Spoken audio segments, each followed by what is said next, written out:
શ્રીમદ ભગવદ્ ગીતા અધ્યાય 14 ગુણ ત્રય વિભાગ યોગ શ્લોક 15-16નું પઠન કરીએ, પછી તેનો અર્થ સમજીએ.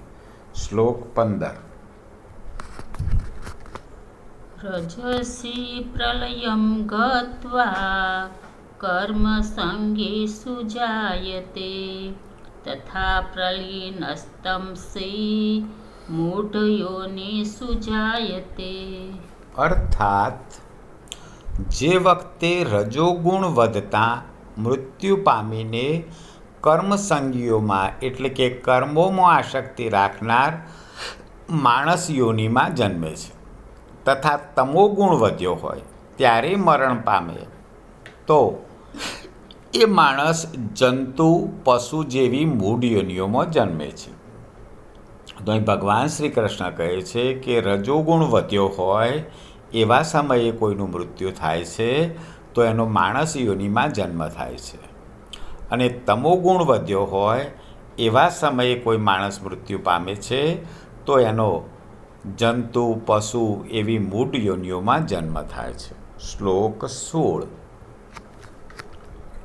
કર્મણઃ સુકૃત સ્યાહુ સાત્વિકં નિર્મલં ફલં રજસસ્તુ ફલં દુઃખં અજ્ઞાનં તમસઃ ફલં.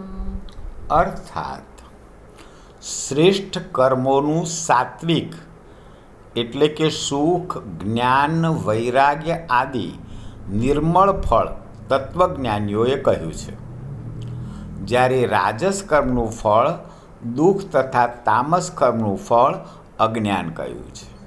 તો એ ભગવાન શ્રી કૃષ્ણ કહે છે કે જે માણસો શ્રેષ્ઠ કર્મો કરે છે એનું સાત્વિક ફળ મળે છે, સુખ, જ્ઞાન, વૈરાગ આવું ફળ મળે છે એવું તત્વજ્ઞાનીઓએ કહ્યું છે, જ્યારે રાજસ કર્મનું ફળ એ દુઃખ તથા તામસ કર્મનું ફળ એ અજ્ઞાન આપનારું છે. જય શ્રી કૃષ્ણ.